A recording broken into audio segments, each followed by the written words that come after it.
G'day folks, my name is Rob and welcome back for another F1 fantasy video. In today's video we're going through my team selection for the Hungarian Grand Prix this coming weekend. So as always, if you're enjoying the content, do drop a like on the video, subscribe to the channel if you haven't done so already. We're going to jump straight into how everything came apart in Belgium. And I think all in all, quite a few interesting takeaways from the weekend. I certainly didn't expect so little carnage given the weather concerns heading into Saturday and Sunday. And for those of you that were keeping very close tabs on the forecast, it was very much expected that there would be a deluge of rain coming through Spa-Francorchamps, not to mention the fact that whenever there is wet weather, the drivers seem to absolutely cark it on track. And if you were watching from the proposed or initial race start time on Sunday, the 90-minute delay by the FAA meant that a lot of the bad weather ended up passing over the track without any on-track action. And what that meant for, I suppose, a couple of different stakeholders in the F1 and F1 fantasy community. The first being the F1, the fans of the sport, I should say. I think it was quite frustrating to wait that long. Yes, I appreciate safety is paramount in this sport, and I guess there's continued progress made every year on that.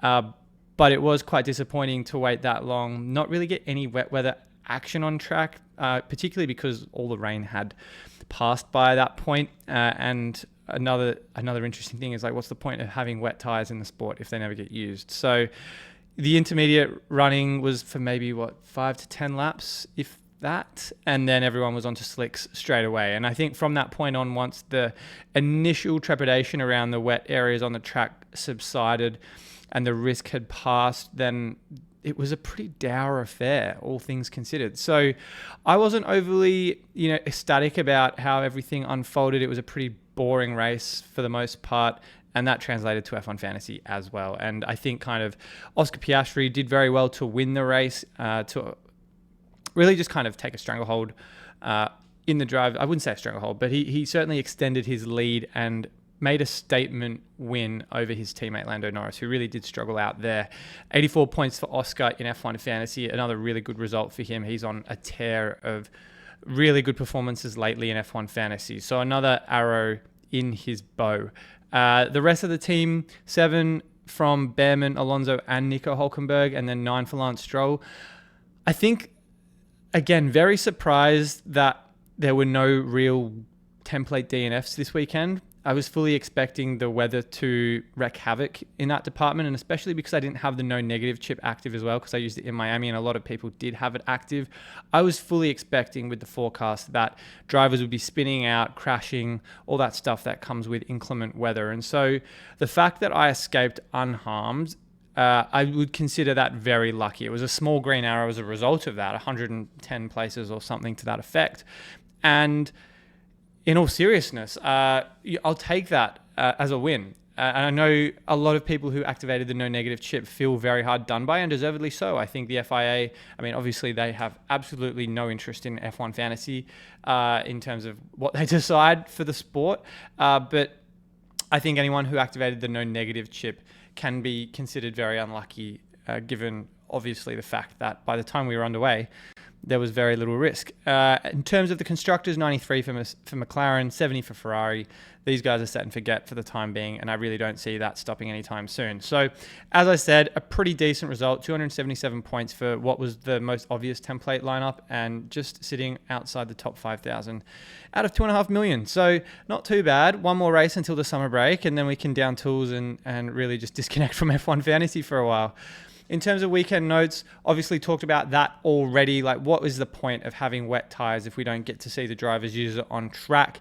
The circuit itself, Spa is one of my favorite on the calendar. I love going there, or I love watching races there every year, but it was a pretty mid weekend on all fronts, just about, in terms of the action and the drama.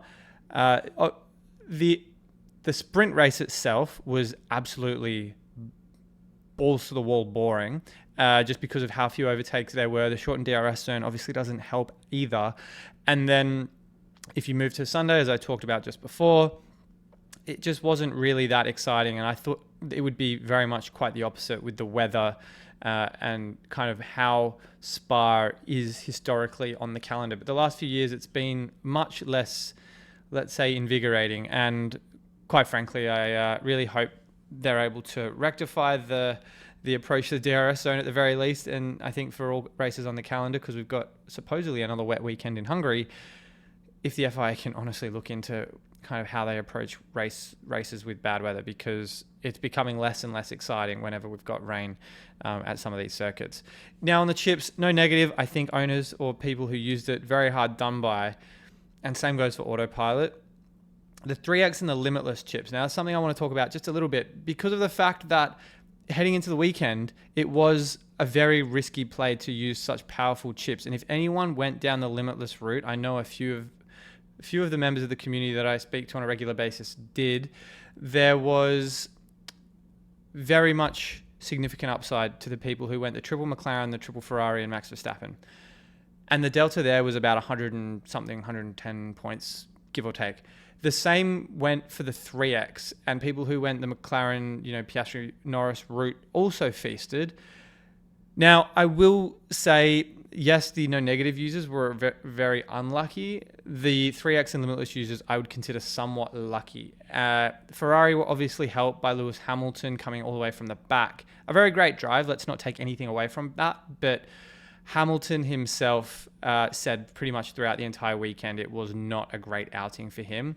And for that reason, I think most people who activated 3X and limitless did very well for themselves. But to activate a chip with that much upside on a wet race weekend, it's a high risk, a very high risk, and I'd say medium to high reward. But the delta, as I said, for limitless did pay off, and I'm not going to take anything away from anyone who was successful this weekend. So congrats to those of you who went down the limitless and 3X route, because it was, in fact, a great result for those people.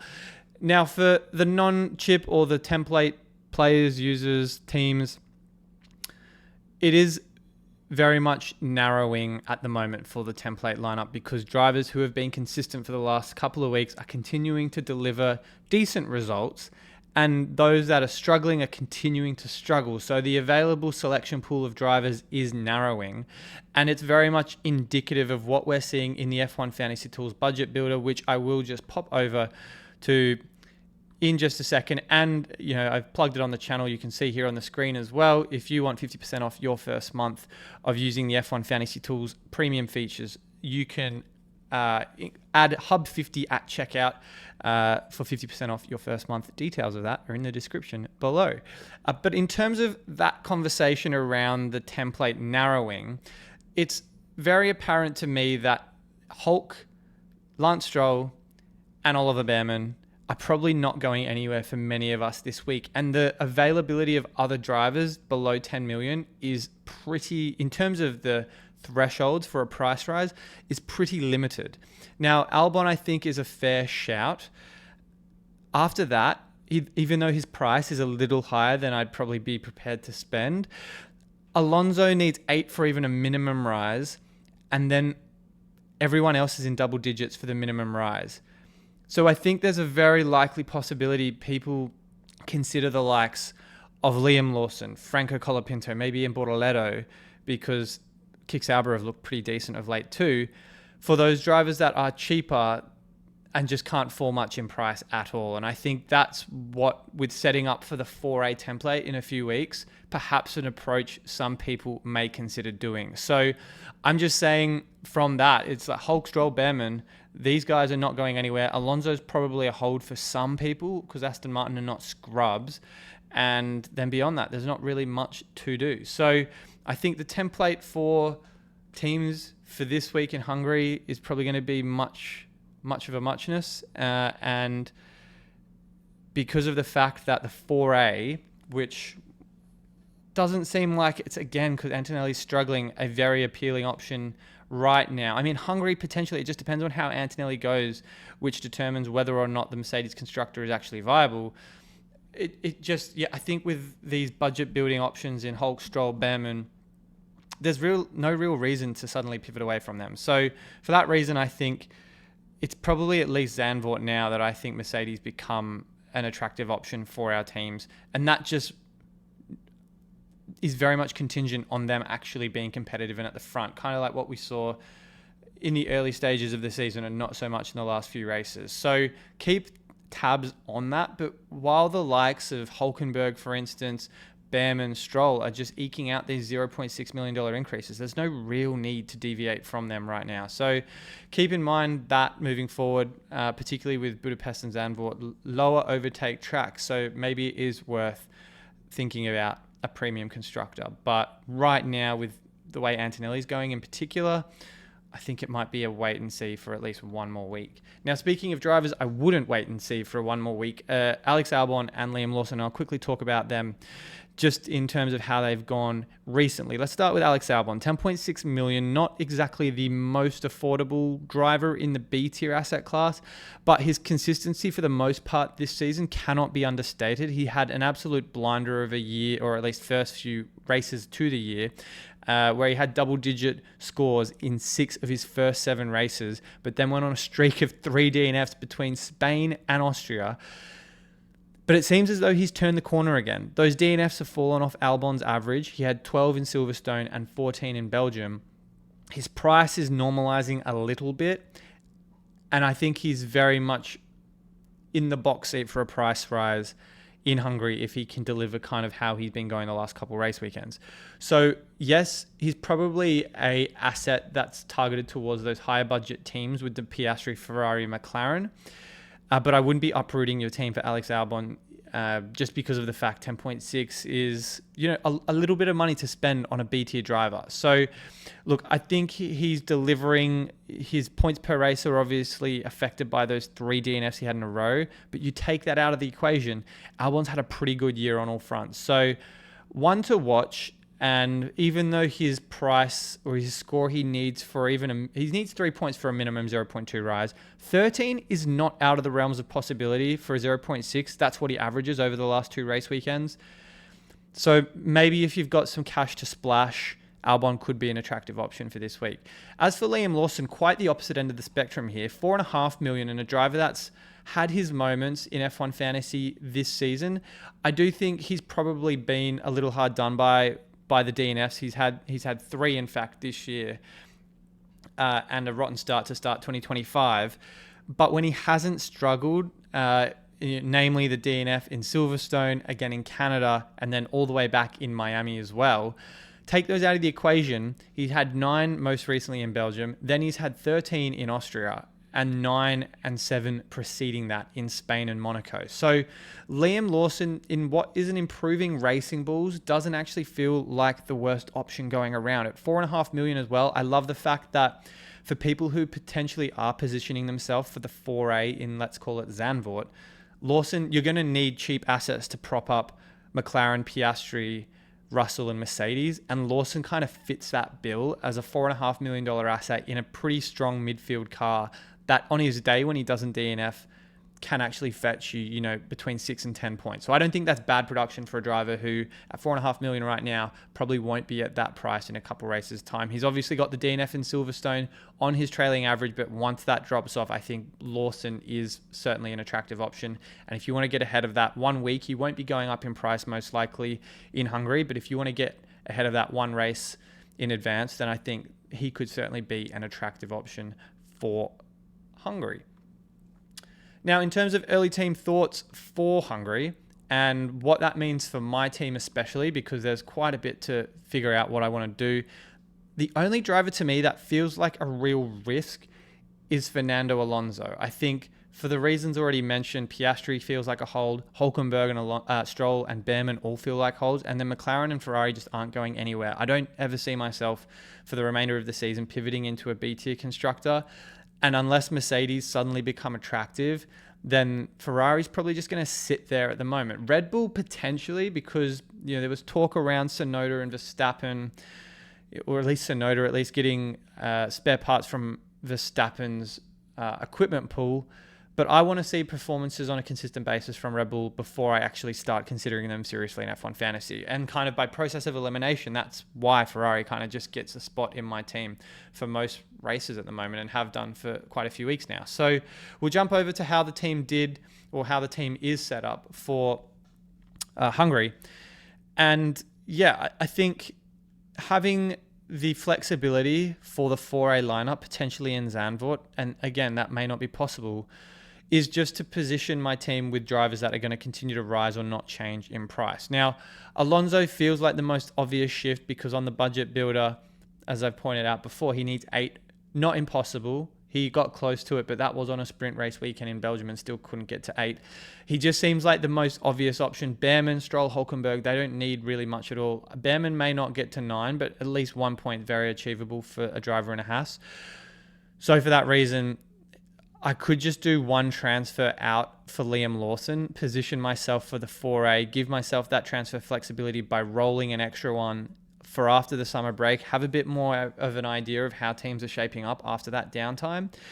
And then hopefully come Zandvoort, have 3 transfers to go bang, bang, bang, or bang, bang, bang into Mercedes and Russell. Now, this is not what I'm doing in Hungary. I'll just caveat that right now. But I could stretch to that. Well, let's see. Can I get to that? I may actually be short. When I punched this in earlier, 3.1. Yeah, so I can't quite get to that. It would also mean probably having to run Colapinto or Bortoletto when I have the 3 transfers. I also have a wild card up my sleeve. And I guess I can afford it now. It just means Bortoletto and Colapinto or Gasly, for instance, which I just don't love right now. So it is probably a wait for a couple more weeks.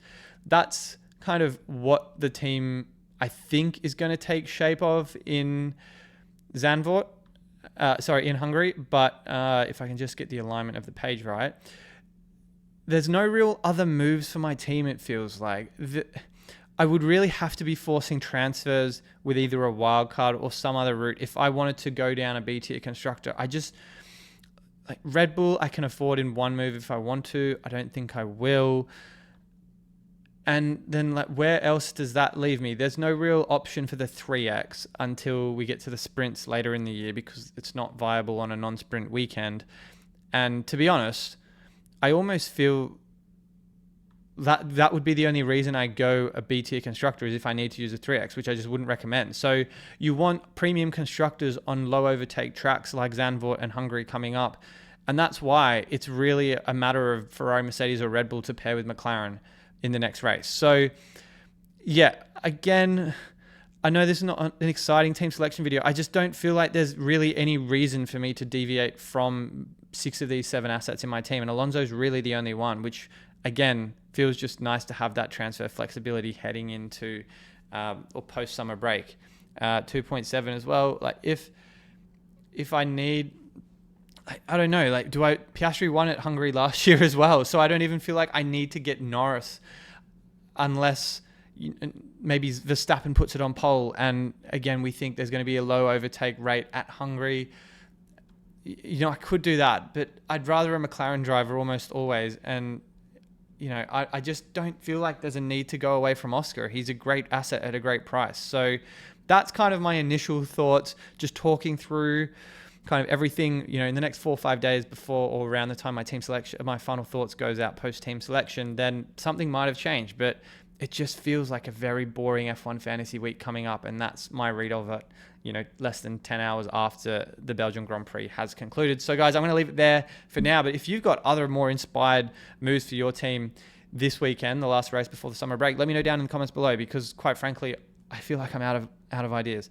But as I said, drop a like on the video if you enjoyed it. Subscribe to the channel if you want to see more of this around here. I'll be back with my final thoughts and probably a deadline stream this time around for Hungary before we get to the summer break. So have a great rest of your day, guys, and I'll see you all very soon.